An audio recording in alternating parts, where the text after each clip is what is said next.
The Deep Space Monitoring Station in Nevada was quiet that night, just like any other night.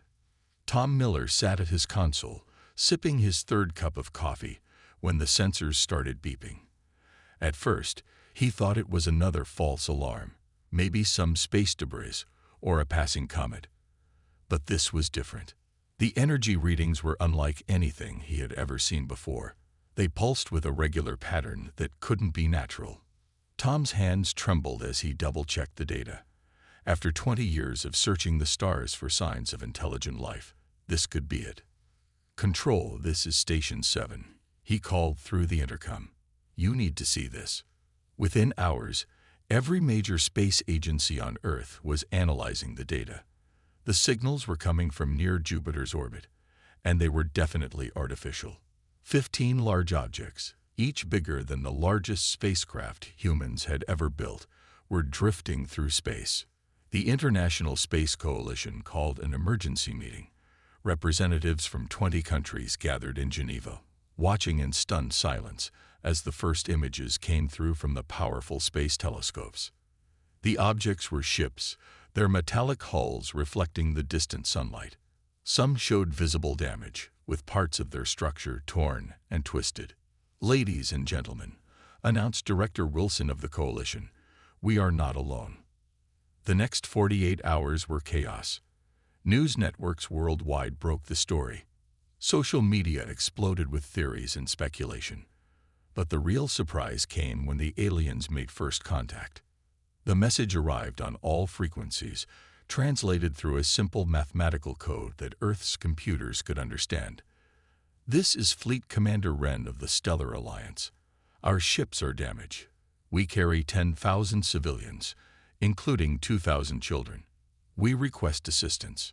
The message was simple, but its implications were enormous.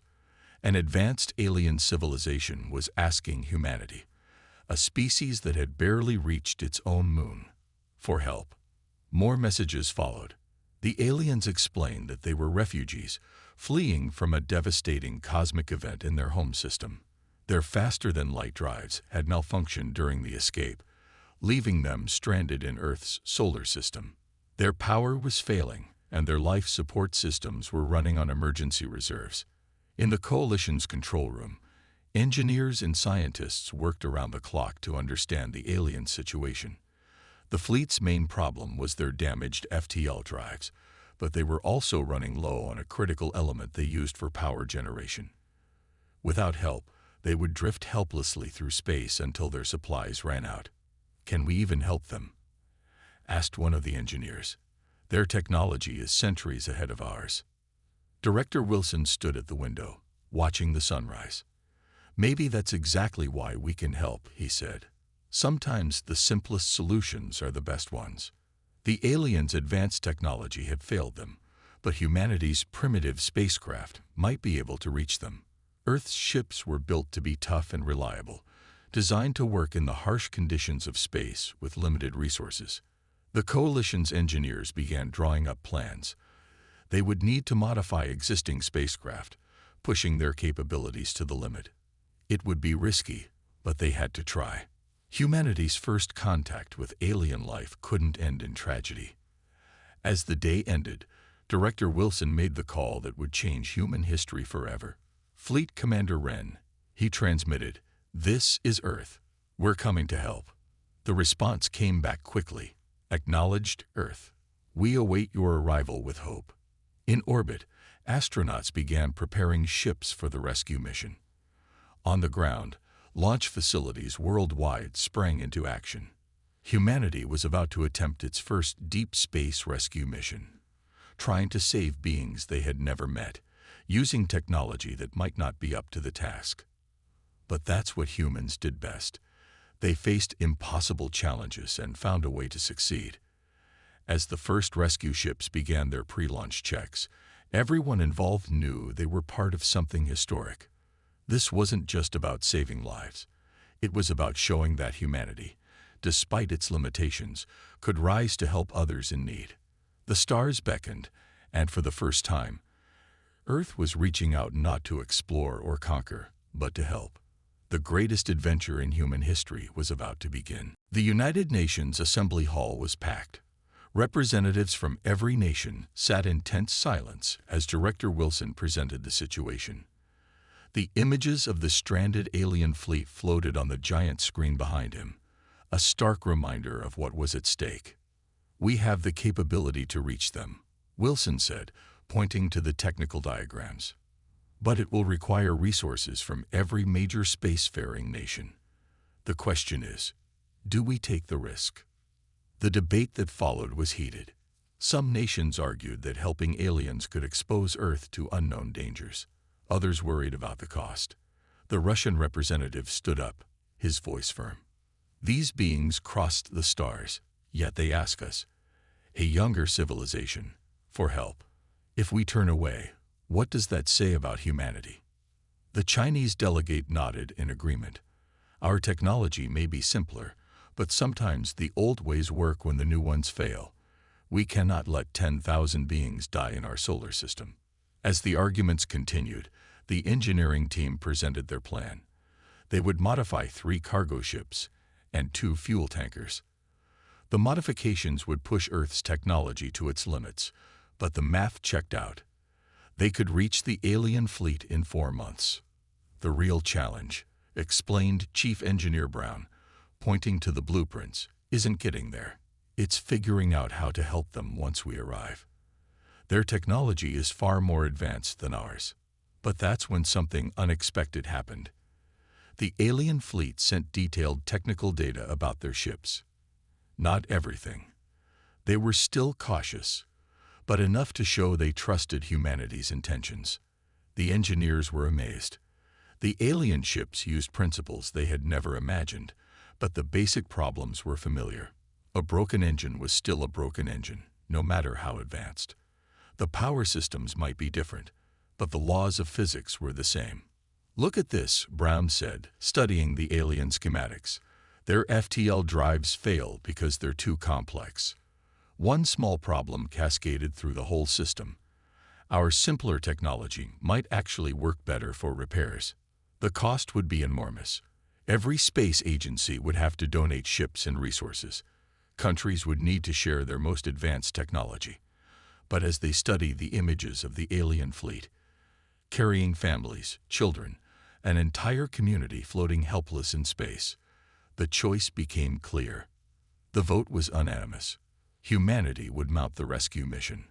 Work began immediately. Launch sites worldwide hummed with activity. Engineers worked day and night, modifying ships that were never designed for deep space rescue. They installed new shields, stronger engines, and better life support systems. The crew selection process was intense. They needed the best pilots, engineers, and scientists Earth had to offer. More importantly, they needed people who could think creatively, solve problems with limited resources, and work with an alien species. Commander Jack Rogers was chosen to lead the mission. A veteran of 3 Mars missions, he had a reputation for staying cool under pressure and finding solutions where none seemed possible. "We're not just going to save them," he told his crew during training. "We're going to show them what humanity can do." The aliens continued sending messages, sharing more about their culture and society. They were called the Stellar Alliance, a peaceful civilization that had explored the stars for centuries. Now they found themselves depending on help from a species that had barely left its own planet. As launch day approached, millions watched the preparations. Schools held special classes about the mission. Scientists debated theories about alien technology. But mostly, people felt pride. Humanity was about to attempt something unprecedented, not for profit or power, but to help others in need. The night before launch, Commander Rogers stood on the observation deck, looking at the stars. Tomorrow, they would begin humanity's greatest journey. They would face unknown dangers, technical challenges, and the vast emptiness of space. But they would face it together, carrying humanity's best qualities with them: courage, creativity, and compassion. In orbit, the rescue fleet waited. 5 ships, crewed by the finest Earth had to offer, ready to prove that humanity deserved its place among the stars. not because of advanced technology or military might, but because when others needed help, Earth answered the call. The greatest rescue mission in human history was about to begin. The launch was perfect. 5 ships, carrying Earth's hopes and dreams, accelerated away from their home planet. Commander Rogers watched from the bridge of the lead ship Hope as Earth grew smaller behind them. Their mission had begun. The rescue fleet moved faster than any human ships before. The modified engines pushed them to speeds that made the engineers nervous, but they held together. The crews settled into their routines, checking systems and running drills for the challenges ahead. 2 weeks into the journey, they faced their first crisis. The power systems on the Hope started fluctuating. In the engine room, Chief Engineer Mike found the problem. The cooling system was failing under the strain of their enhanced engines. "We can't slow down," Rogers said during the emergency meeting. "The aliens don't have time for delays." Mike smiled, pulling out a manual repair kit. "Who said anything about slowing down? We'll fix it while moving." The repair job was dangerous. Mike and his team worked in shifts, fixing the system while the engines were still running. They used simple tools and spare parts, proving that sometimes the old ways were the best ways. After 18 hours of work, the system was not just fixed, it was running better than before. The aliens monitored their progress, sending regular updates about their own situation. Their messages showed growing respect for human ingenuity. When they learned how the repair team had fixed the cooling system, their response was immediate. "Your species achieves much with little. Perhaps we have forgotten the value of simplicity." As they passed Mars orbit, the crew made another discovery. The modified human ships were actually traveling faster than expected. The simple, robust engines were performing better than the complex computer models had predicted. "It's like comparing a Jeep to a sports car," Mike explained to the crew. "Sure, the sports car is faster on a smooth road, but put them both on rough terrain, and the Jeep keeps going while the sports car breaks down." The rescue fleet's journey through deep space proved his point. While the aliens' advanced ships had failed under unusual conditions, the human vessels pushed forward. They weren't pretty or elegant, but they were tough and reliable. By the 3rd month, they could see the alien fleet through their telescopes. 15 massive ships, their silver hulls reflecting starlight, waited silently in space. The sight made the crew pause in awe. Each alien ship was bigger than anything humanity had ever built. "Look at the size of those things," whispered Pete, one of the pilots. "Makes you wonder what we got ourselves into." Rogers looked at his crew, engineers, pilots, scientists, all chosen for their skills and determination. "Size isn't everything," he said. "Sometimes the biggest problems need the smallest solutions." As they got closer, they received more detailed scans of the alien ships. The damage was worse than they had thought. The FTL drives were completely dead, and power was failing on several vessels. But the human crew saw something the aliens had missed, a way to bypass the damaged systems using simpler technology. "Their backup systems are too complicated," Mike said, studying the scans. "They're trying to fix everything at once. But if we tackle each problem separately, using basic engineering principles." The crew worked around the clock, preparing their repair equipment and studying the alien schematics. They modified their tools, created new repair procedures, and ran countless simulations. Everything had to be perfect. They would only get one chance. Finally, after 3.5 months of travel, the rescue fleet reached the stranded aliens. The massive ships loomed before them, making the human vessels look tiny in comparison. But size wasn't what mattered now. What mattered was the human spirit, the determination to help others, the creativity to solve impossible problems, and the courage to face any challenge. As they prepared for first contact, Rogers sent a simple message to the alien fleet. "This is Commander Rogers of the Earth Rescue Fleet. We're here to help." The response came back clear and strong. "Welcome, Earth Fleet. You have already shown us more than we could have imagined." The real work was about to begin, But humanity had passed its first test. They had crossed the solar system in modified ships, overcome technical challenges, and proved that sometimes the simplest solutions were the best ones. Now they faced their biggest challenge, saving 10,000 lives with nothing but human ingenuity and determination. The first meeting between humans and aliens took place on the largest alien ship. Commander Rogers and Chief Engineer Mike walked through the airlock, their hearts pounding. The alien ship's interior was a marvel of technology, with flowing curves and pulsing lights that seemed almost alive. Ambassador K of the Stellar Alliance waited to greet them. The alien stood nearly 8 feet tall, with silvery skin that shimmered in the light. Despite the obvious physical differences, Rogers noticed something familiar in the ambassador's eyes, hope mixed with worry. "Welcome aboard," Kay said through a translator device. "We did not expect a rescue mission from a developing world. Your journey here has already challenged many of our assumptions." The human delegation was led to a meeting room. Through the large windows, they could see both fleets floating in space, the massive alien ships and the smaller, sturdy Earth vessels. The contrast was striking. "Tell me," Kay asked, "how did you manage to reach us so quickly with such basic technology?" Mike smiled. "Sometimes basic is better.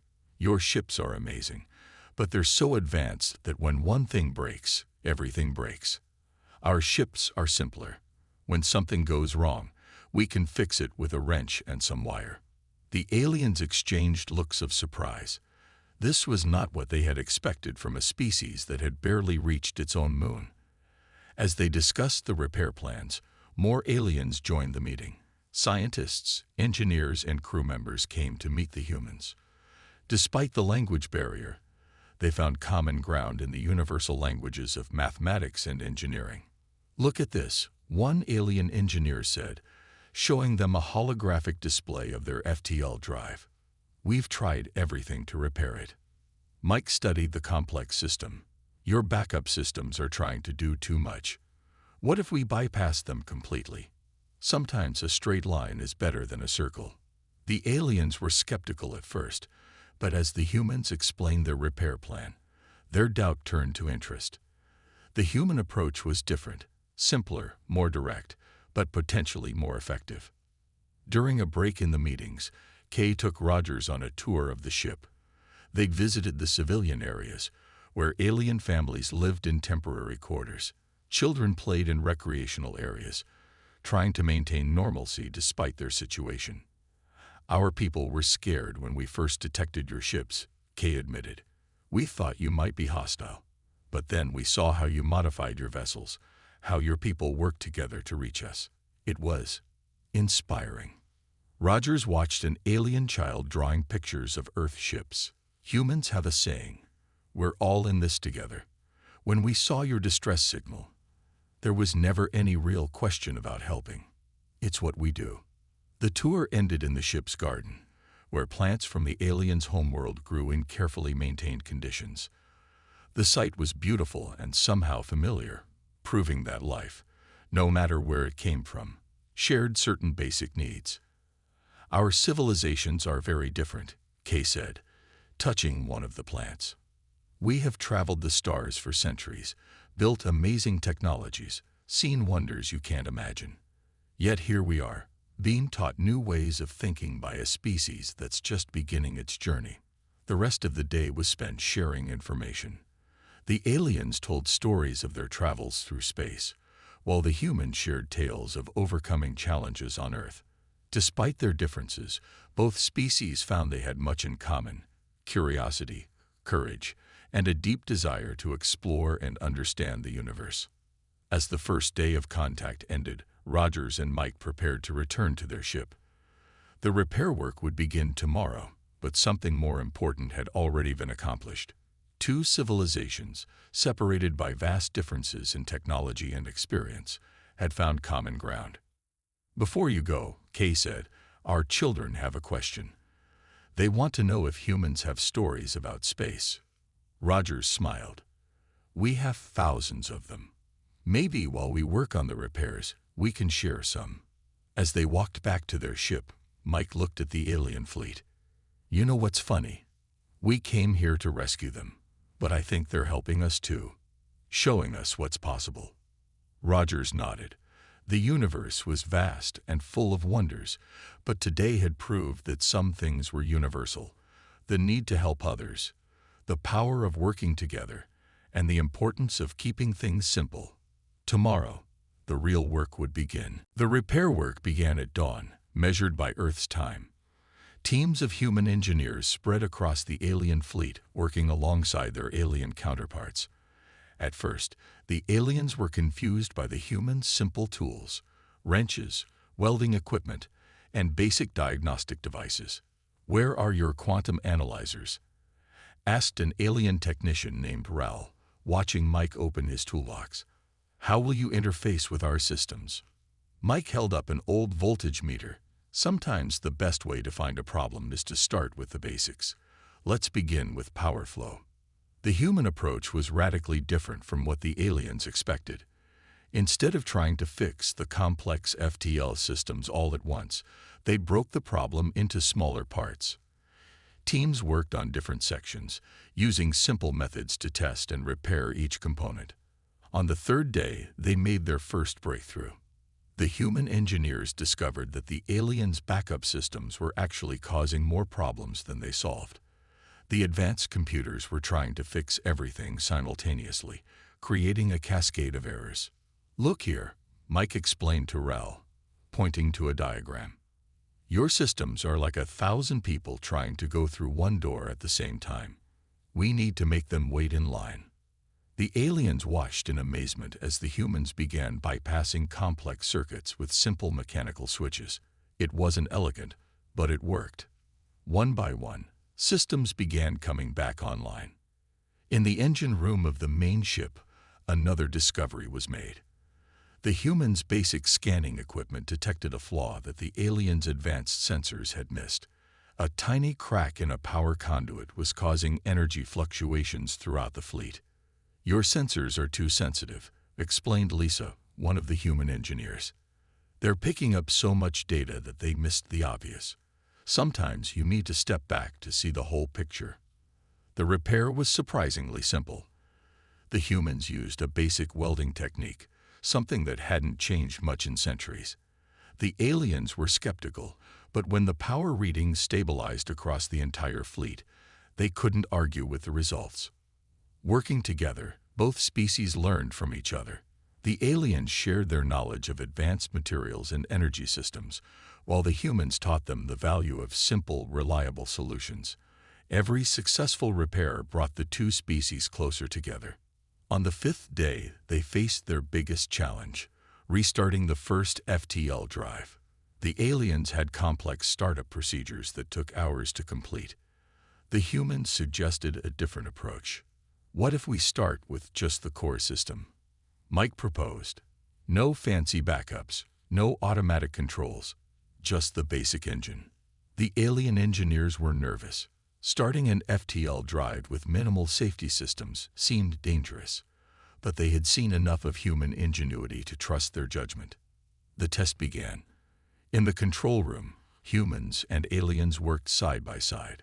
The engine hummed to life, its energy readings climbing steadily. When it reached full power without any problems, both species cheered together. "I don't understand," said Ral, checking the readings. "We tried for weeks to fix this. How did you know it would work?" Mike smiled. "We didn't, but sometimes the best solutions are the simple ones. Your technology is amazing, but you've started depending on it too much. Sometimes you need to get your hands dirty and feel the machine." The success with the first engine provided a template for fixing the others. Teams spread throughout the fleet, applying the same basic principles. Systems that had been dead for weeks came back to life under the combined efforts of both species.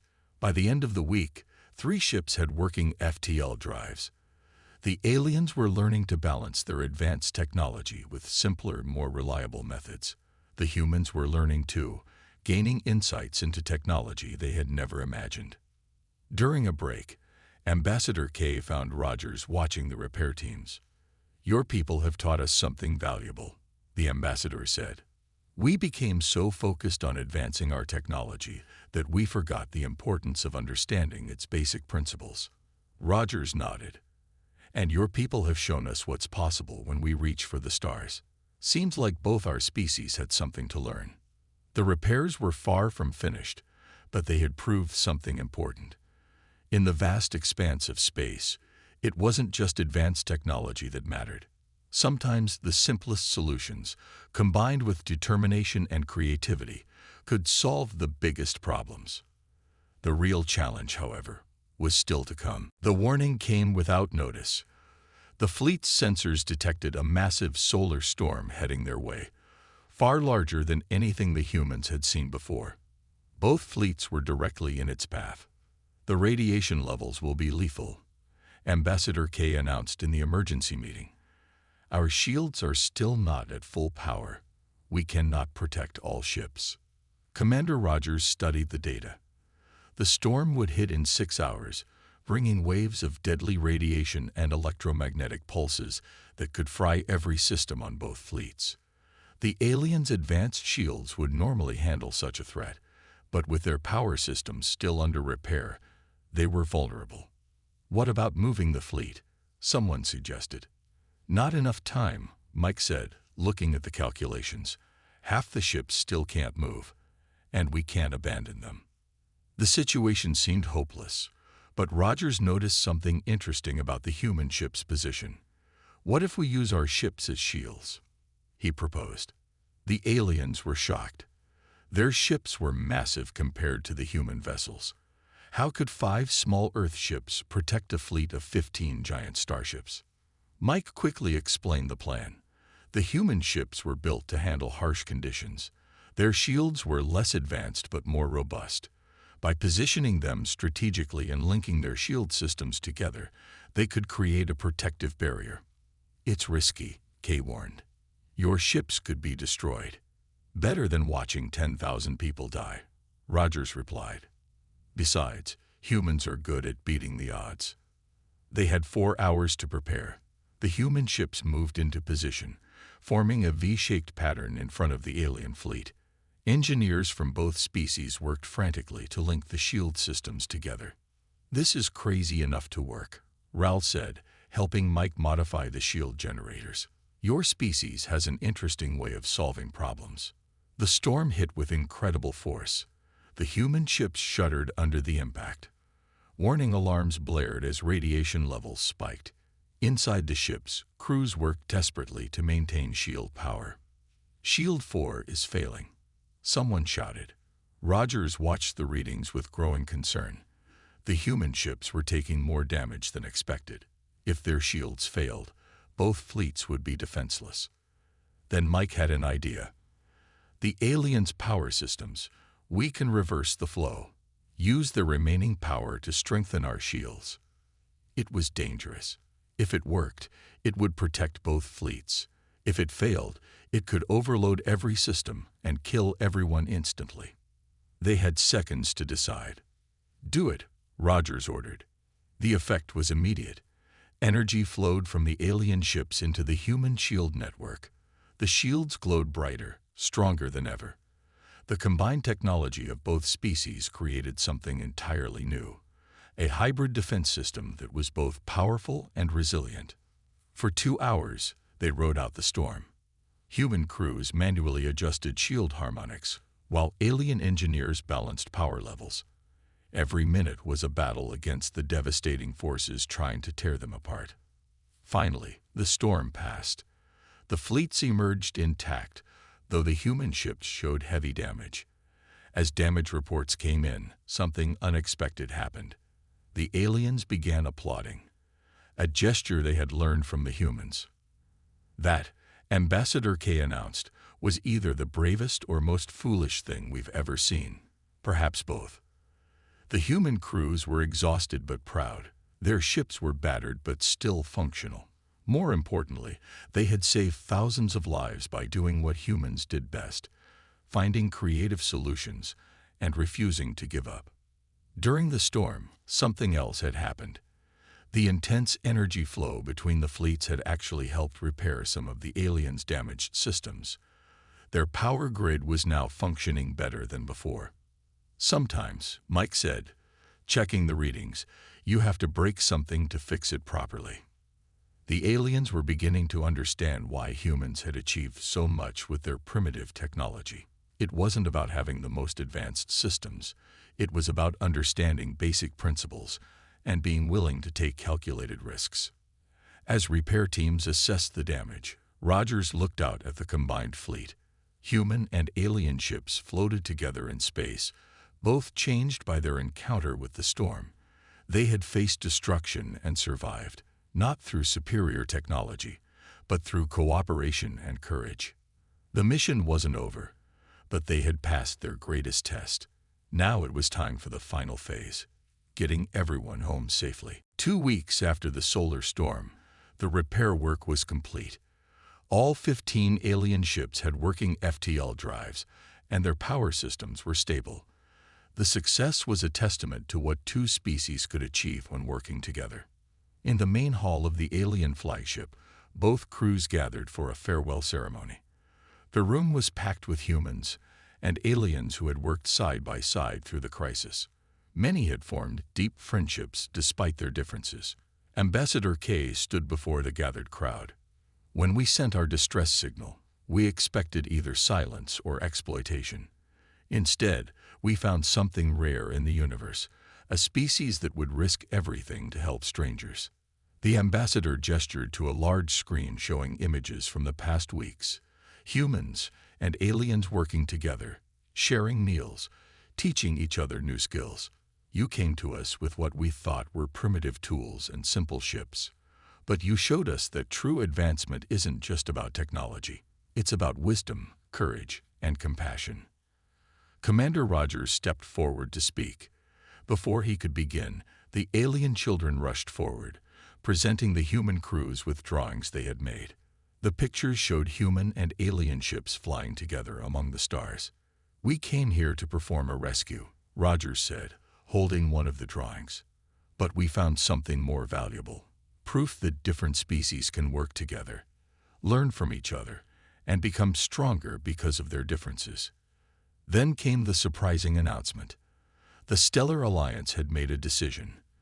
They would establish an embassy on Earth and share some of their technology. Not their most advanced systems, but clean energy and medical technologies that would help humanity advance responsibly. However, Kay added, "Your greatest strength isn't in your technology. It's in your spirit. We hope to learn this from you, even as we help you reach the stars." Mike and Ral had one final surprise. Working together, they had created something new. A hybrid drive system that combined human reliability with alien efficiency. They called it the Bridge Drive, as it bridged the gap between two civilizations' technologies.